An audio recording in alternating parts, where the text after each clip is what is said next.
Osman, will you take a picture? Hold your trophy right. There. Thank you.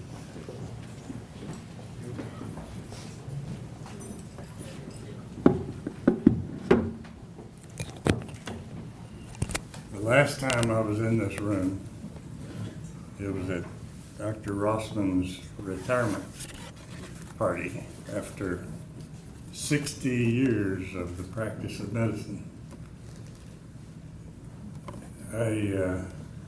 I'm happy about the new dress codes nowadays. It's kind of nice not to have to wear a suit and tie all the time. You can wear blue jeans to church and nobody pays any attention, but I thought for his retirement party I should really dress up and wear a good suit and tie, but it turns out that most every one of my suits had shrunk.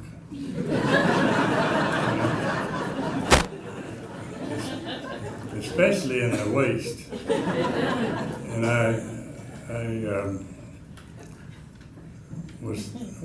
does anybody remember a comic strip called Smiling Jack? Do you?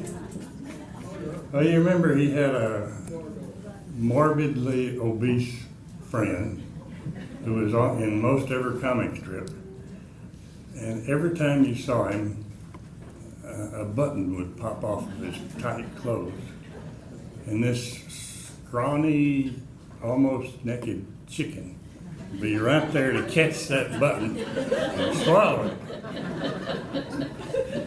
Well, I got the suit on with holding my breath a little bit, and thought, well, I got it made now. I went to the party, and I'm a little bit deaf also, and especially in background noise. And Dr. Rossman's band was there playing. They just sort of showed up.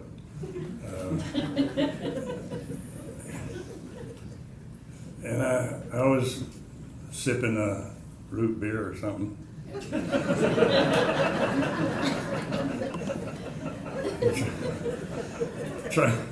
Trying to make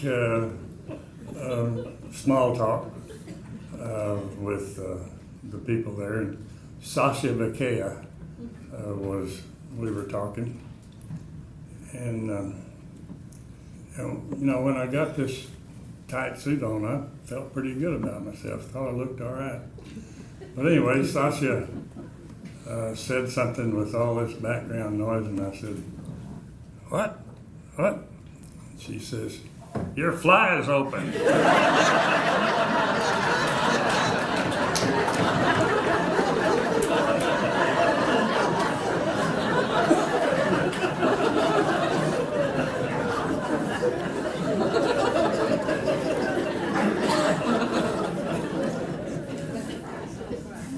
Well, the first idea I had that maybe I would be honored, Eleanor Cameron said something at a dinner party and said, with a quizzical look, maybe you really do deserve.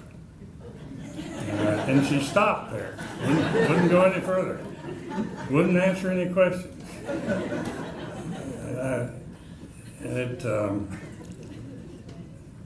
And I confess, when I really learned, I only had one thought. The announcement was made at choir practice. Choir practice? You know, it's a group of a dozen docs that have been meeting for 50 years, I think, at breakfast on Wednesday mornings at 6 a.m. and for Bible study. I don't know why we call it choir practice. But anyway, David Nichols is our leader now. He always trying to get me to enter into the discussion more than I should, and I found a quote for him. It probably came from Will Rogers or Mark Twain. I don't know where it came from, but say nothing and be thought of. You might be thought a fool. Open mouth, remove all doubt.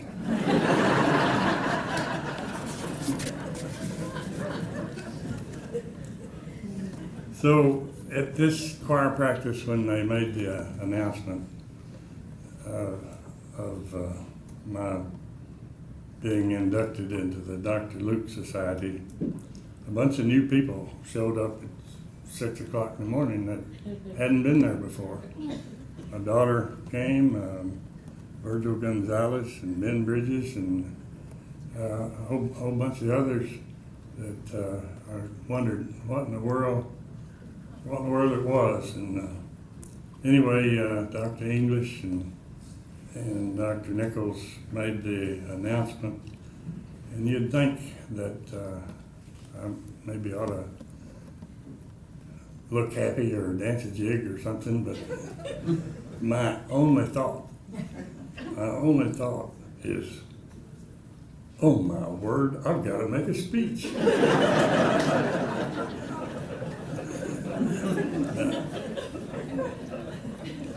Now, I've had a rather very rational fear, bordering on panic, of public speaking all my life.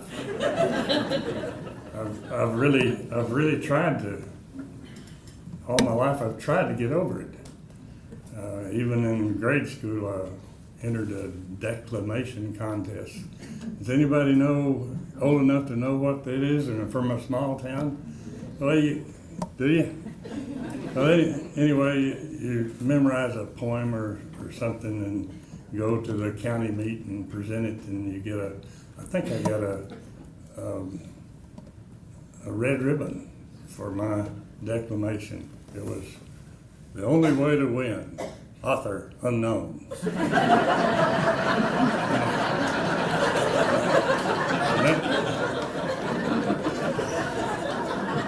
I could probably say the whole thing, but if I didn't think about it, that crease is still there. But it didn't help my fear. Then we had school plays back in the old days in the small towns, and since there was only 11 in my graduating class in high school, we all had major parts.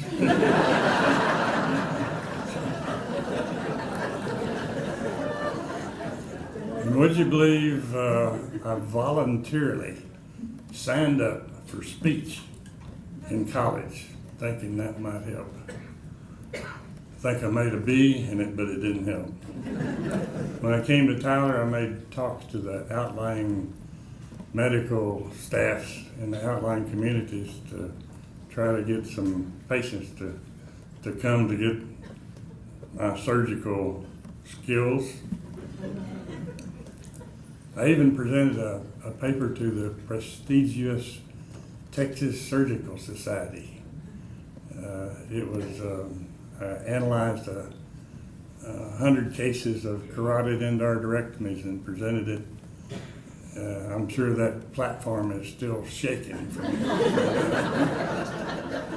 The only way I got through it was some beautiful slides that my daughter made for me. It was really neat. And the program committee, in their wisdom, had, would you believe, who followed me on a talk for vascular surgery? Dr. Michael DeBakey.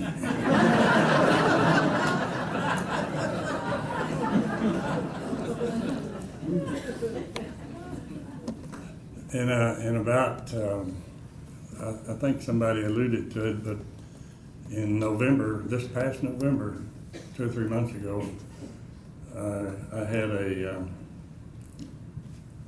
leaky mitral valve, a heart valve, that was keeping me in mild congestive heart failure, and I was trying to decide whether to have something done about it. And when I thought, well, let's go for it. You know, if I get promoted to heaven, I won't have to get this darn speech.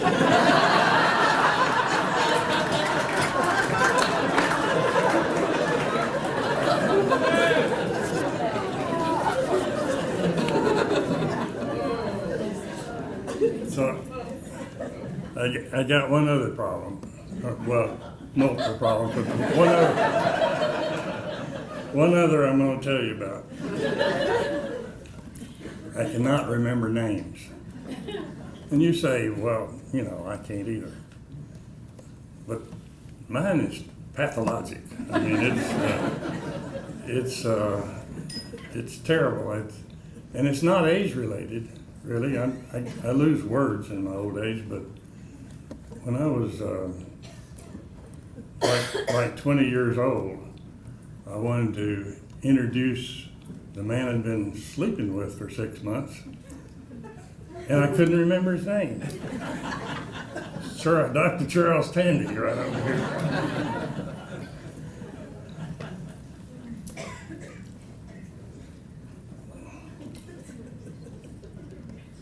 Dr. Williams asked me a few months ago, well, who's your barber? Oh, well, he's down on Front Street in that little shopping center, but I determined to find his name so I could really remember it. So his name is Bill Vermillion. And I thought, well, vermilion means lip. So if I think of lip, maybe I'll get it. And then I looked it up in the dictionary, vermilion, and the number one thing is worm, and number two is lip. So I thought, well, let's see. So I told him I was going to remember his name by lip, or I told him his name meant lip. He says, no, you didn't see that extra L in vermilion. There's two L's there. One L means the lip or worm, but if you put two L's in it, it's red. And so I got my thoughts together and thought, well, Bill Vermillion. So now, if I want to think of his name, I just think of a wormy, duck-billed platypus with fiery red lips.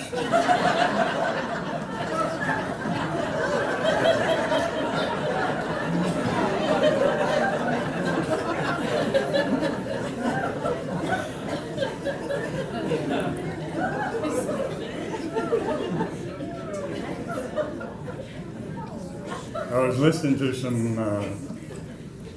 CDs from way back in the 80s, I think, or 70s. One CD from the First Baptist Church.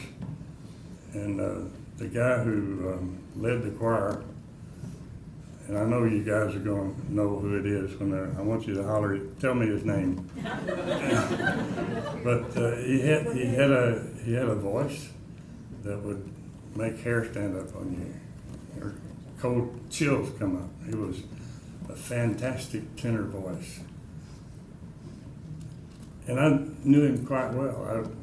I saw him every Sunday. I was in his house. He was a good friend.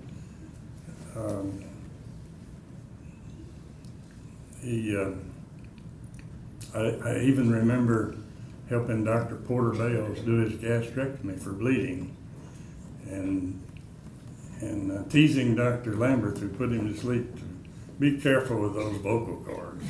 You know. So, tell me who his name is. Joe Carroll. I couldn't think of it at the time. The one. And he's leading the choirs in heaven now. He is a fantastic guy. Well, actually, I don't remember names, but sometimes a patient will call me and by voice recognition, I know their medical history. Isn't that weird?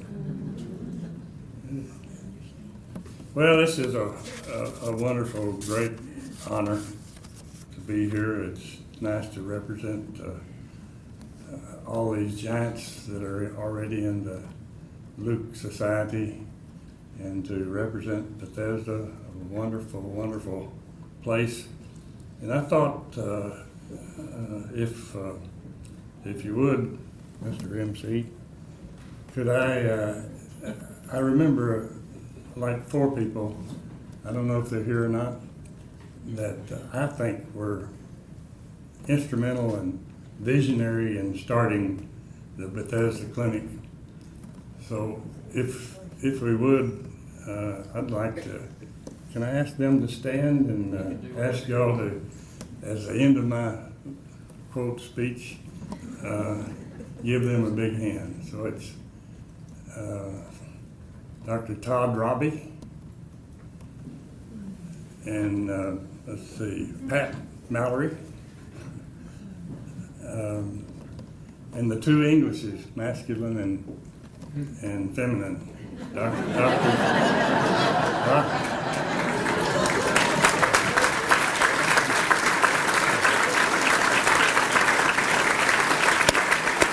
Thank you.